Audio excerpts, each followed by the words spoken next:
여기 오늘 읽은 시편 51편은 저희들이 수호도 없이 많이 읽었고 또 설교도 많이 들었고 또 외우기도 했던 아주 유명한 시편입니다. 여러분들이 이미 잘 알다시피 이 시편 51편은 저자가 다윗으로 알려졌고요. 이 시편의 배경은 우리가 잘 알고 있는 사건, 다윗이 밧세바와 부적절한 관계를 맺은 후에 나단이 그것을 지적하기 위해 찾아왔었던 것을 그 배경으로 하고 있습니다. 우리 성경에서 보듯이 다윗은 밧세바와의 그 범죄 사실을 감추기 위해서 자기가 할 수 있는 모든 일들을 완벽하게 꾸몄습니다. 사실 그 어느 누구도 이렇게 다윗이 권력을 이용하여 그 사실을 은폐하고자 했을 때 어느 누구도 다윗의 그 범죄 사실을 알아차릴 수는 없었습니다. 어느 누구도 사실은 이렇게 어떻게 보면 완벽 범죄를 했다라고 할 수 있을 정도로 그는 완벽하게 그 일을 처리를 했습니다. 그런데 성경은 이 사건의 전모를 한 문장으로 이렇게 표현합니다. 사무엘하 11장 27절의 말씀이죠. 다윗이 행한 그 일이 여호와 보기에 악하였다라고 얘기를 합니다. 아무리 그가 인간 앞에서 완벽하게 그 범죄를 숨겼다고 하지만은 하나님 앞에서는 그것은 숨겨질 수 없는 범죄였다고 하는 것이 성경의 이야기입니다. 아무도 모를 줄 알았던 자신의 범죄가 하나님은 알고 계셨습니다. 그리고 그 하나님은 나단이라고 하는 예언자를 통하여 그 다윗의 범죄를 온 세상에 드러냅니다. 어제 이명박 전 대통령이 검찰에 들어섰습니다. 여러 가지로 그분도 권력을 이용해서 여러 가지 회유와 돈과 여러 가지를 써서 자신의 범죄들을 그렇게 감추려고 했지만은 결국에는 하늘은 알고 계시기에 하늘은 여러 가지 다윗을 통하여서는 다윗의 경우에는 나단이라고 하는 사람을 통하여 그 범죄를 드러내게 만듭니다. 오늘 이 우리나라 역사에서는 그의 친척들이나 심지어 그의 가족들을 통해서도 하나님은 그 범죄를 드러나게 만들었습니다. 우리가 감추고 있던 이 범죄들이 결국에는 이런 사건 저런 사건을 통하여 사람들을 통하여 아니면은 100년 200년이 흐른 뒤에도 역사를 통하여 그 범죄는 드러나게 마련입니다. 오늘 다윗은 나단 선지자의 지적으로 말미암아 그의 범죄를 이 만천하에 드러나게 되었습니다. 그때 다윗의 한 일이 무엇입니까? 그는 솔직하게 답변합니다. 내가 주께 범죄하였습니다. 그는 정직하게 자기의 잘못을 인정합니다. 다윗은 이스라엘 역사 중에서 모세와 더불어서 이스라엘의 역사를 획을 그은 아주 위대한 인물로 인정을 받고 있습니다. 사람들에게 인정받을 뿐만 아니라 그는 하나님에게도 인정받은 믿음으로 손꼽히는 사람입니다. 다윗이 하나님과 백성들에게 인정을 받은 것은 그의 뛰어난 능력 때문이 아닙니다. 그가 아주 강력한 그리고 광대한 통일 왕국을 수립하였기에 그의 업적 때문에 그가 하나님과 사람으로부터 인정받은 것이 아닙니다. 성경은 분명히 이야기합니다. 다윗이 인정받은 것은 자기의 잘못을 깨달았다고 하는 겁니다.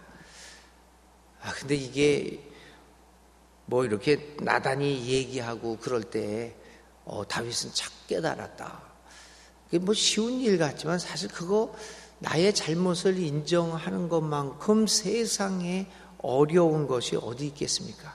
아니 인정하는 것도 어렵지만은 남이 나한테 얘기했을 때 내가 잘못했습니다 라고 그것을 고백하는 것도 어렵지만 그것보다 더 어려운 게 하나 있습니다. 그것은 뭐냐면 내가 잘못을 하고 있다는 것을 내가 아는 겁니다. 어저께도 저희가 이제 우리 교육자들하고 어디 갔다 오면서 그런 이야기를 나눴어요. 그 이명박 대통령이 모든 사실을 부인을 하고 있습니다. 그래서 어떻게 저럴 수 있을까? 그래서 그런 생각이 들은 거죠. 이 사람은 자기가 하는 말이, 자기가 하고 있는 거짓말들이, 지금까지 해왔던 거짓말들이 거짓말이 아니라 진짜라고 믿는 것은 아닐까? 그런 생각도 들더라고요. 심리학이나 이 정신 이쪽 병에서는 그 현상을 리플리 현상이라고 그럽니다. 혹시 여러분 주위에 늘 거짓말을 뻔히 하는 거짓말인데 계속 하고 있는 사람 혹시 있는지 모르겠습니다. 그런데 거짓말인 줄을 알고 거짓말을 하는 사람도 있는데, 이 자기가 하는 거짓말이, 예를 들면 나는 어디 출신이다, 나는 이런 공부를 했다. 저도 그런 사람을 알고 있는 사람이 있는데요, 진짜로 자기가 그 대학 출신인 줄을 알고 있어요. 뻔히 아닌데 그런 것들을, 그러니까 자기가 거짓말을 하는데 이게 거짓말인지 모르고 있는 병이 있어요. 진짜로 알고 그렇게 얘기를 합니다. 그걸 리플리 현상이라고 그럽니다. 이런 것들은 병적인 현상이라고 볼 수가, 그런 병이니까요. 그거는 그럴 수도 있는데요. 많은 사람들은 하여튼 내가 잘못하고 있다는 것을 아는 게 가장 어렵습니다. 그러니 그 회개가 나올 리가 없죠. 돌이킴이 나올 리가 없지요. 이 다윗은 하나님에게 복을 받은 사람입니다. 가장 큰 복은 뭡니까? 내가 잘못을 하고 있는 것을 내 스스로가 알아차릴 수 있는 능력. 거기서부터 오늘 다윗은 이 자신의 회개가 출발하고 있습니다. 그래서 그는 자기가 잘못한 것이 무엇인가를 알았고, 나단이 그것을 지적했을 때 내가 주께 범죄했습니다 라고 고백을 합니다. 자기의 잘못을 인정하고 회개했습니다. 다윗이 위대하고 인정받은 능력은 자기의 잘못이 무엇인지를 알고 그 지적 앞에 회개했던 것입니다. 회개했던 것뿐만 아니라 그 죄로 인한 대가를 충분히 치르겠다라고 하는 각오를 가집니다. 그 후 그는 밧세바에게서 낳은 그 아들이 죽는 대가를 충분히 치르게 됩니다. 그리고 그는 그 후에 똑같은 잘못을 반복하지 않는 그러한 결단을 내립니다. 진실 앞에 승복할 수 있는 자세, 그리고 자기의 잘못과 죄를 고백할 수 있는 용기, 그리고 돌이킴, 그것이 야말로 하나님에게 그가 인정받게 만드는 가장 중요한 도구였던 것입니다. 그래서 이제 결국 다윗은 하나님과 사람 앞에 인정을 받을 수가 있었던 것이지요. 회개란 정직성의 회복을 의미합니다. 회개란 자기를 돌아볼 수 있는 능력의 회개입니다. 진정한 회개는 이렇게 자신의 죄에 대하여 분명하게 인식하는 것에서부터 출발하고 있습니다. 결국 우리는 이러한 다윗의 용감한 행동을 보면서 오늘 다시 한번 주님 앞에 기도하지 않을 수 없습니다. 하나님, 간절히 바라건대 주님 나에게 지혜와 능력을 주셔서 나의 진짜 모습을 보게 하옵소서. 내가 어디에 있는지 나를 보게 하고 다윗처럼 돌이킬 수 있는 능력을 주옵소서. 스페인어 이 격언 중에요, 제가 자주 쓰는 격언이, 이렇게 생각하는 격언이 속담이 하나 있는데, 안 하는 것보다는 늦게라도 하는 것이 훨씬 좋다.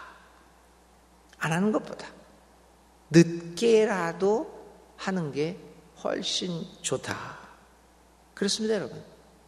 안 하는 것보다는 늦게라도 언제든지 주님 앞에 돌아와서 회개하고 회개에 합당한 열매를 맺으며 주님 앞에 용서를 비는 그것이 우리에게 복된 일 것입니다. 사랑하는 여러분, 오늘 다윗은 새롭게 되기를 간절히 기도했습니다. 내 속에 정한 마음을 창조하시고 내 안에 정직한 마음을 새롭게 하소서. 우리 사순절 기간 동안 하나님 앞에 드리는 기도의 제목입니다. 하나님, 내 속에 정한 마음을 창조하시고 내 안에 정직한 마음을 새롭게 하셔서 나의 모습을 제대로 보고 하나님과 사람 앞에서 죄를 회개하고 돌이킬 수 있도록 주님 인도하여 주시옵소서. 만일 그래서 우리가 내 자신을 보고 돌이켜서 안 하는 것보다 늦게라도 돌이키면 그 정직함의 결과는 하나님이 책임을 져 주십니다. 정말 놀랍게도 우리가 상상할 수 없을 정도로 하나님께서 거기에 대한 책임을 져 주시고 우리 속에 있는 우리의 삶을 하나님이 인도해 주신다는 놀라운 신앙의 체험을 할 것입니다. 우리 속에 있는 그 더러움과 거짓들을 하나님께서 제해해 주시고 우리에게 하나님께서 새로운 영, 하나님의 영을 우리 마음에 가득 담아 주실 것을 간구하는 이 사순절 기간이 될 수 있기를 주님의 이름으로 기원드립니다. 사순절이 끝나서 정말 예수님처럼 예수님이 부활하신 것처럼 우리 안에 있는 거짓 영들을 회개하고 부활절, 그 부활의 주일의 아침에 우리 모두 하나님 앞에서 새로운 영으로 거듭날 수 있는 아름다운 신앙의 체험이 우리에게 발생할 수 있다면 2018년 사순절은 정말 우리에게 뜻깊은 사순절이요 잊을 수 없는 일생의 가장 귀한 사순절이 될지 그 누가 알겠습니까? 내 속에 정한 마음을 창조하시고 내 안에 정직한 마음을 새롭게 하소서. 오늘 이 아침에 하나님 앞에 간절히 기도드립니다. 네, 오늘의 말씀입니다. 오늘 하루 종일 붙잡고 살아갈 말씀은 정직한 영입니다. 나의 모습을 제대로 보게 하시고 하나님 앞에 회개하여 돌이키게 하소서. 그러기 위해서는 정직한 영입니다. 이 말씀을 붙잡고 하루를 살아가시기를 바랍니다. 우리 함께 기도드립니다. 상한 심령의 간구를 들으시는 하나님, 오늘 이 시간 이 아침에 하나님 앞에 기도드립니다. 내 속에 정한 영을 창조하시고 정직한 마음을 주옵소서. 아버지께 간절히 기도드리오니 예수님의 영, 늦게나마 늦게라도 안 하는 것보다 낫다는 말을 듣습니다. 주님의 영을 새롭게 함으로 죄에 대하여 아파하고 깨어진 마음을 회복시켜 주시고 잘못된 길에서 우리의 삶을 돌이켜 주시어 새로운 부활의 삶을 살아가는 우리들이 되게 하여 주시옵소서. 예수 그리스도의 이름으로 간절히 기도를 드립니다. 아멘. 오늘의 실천입니다. 하나님 앞에 정직하지 못한 내 모습이 무엇인지 한번 성찰해보고 그 모습을 묵상 노트에 적어보면서 기도합시다. 하나님, 나에게 나에게 정한 영을 주셔서 돌이킬 수 있는 능력을 허락하소서. 하나님 앞에 묵상 노트에 이렇게 기도문을 작성해 보시기 바랍니다. 주님 가르쳐 주신 기도드립니다. 하늘에 계신 우리 아버지, 아버지의 이름을 거룩하게 하시며 아버지의 나라가 오게 하시며 아버지의 뜻이 하늘에서와 같이 이 땅에서도 이루어지게 하소서.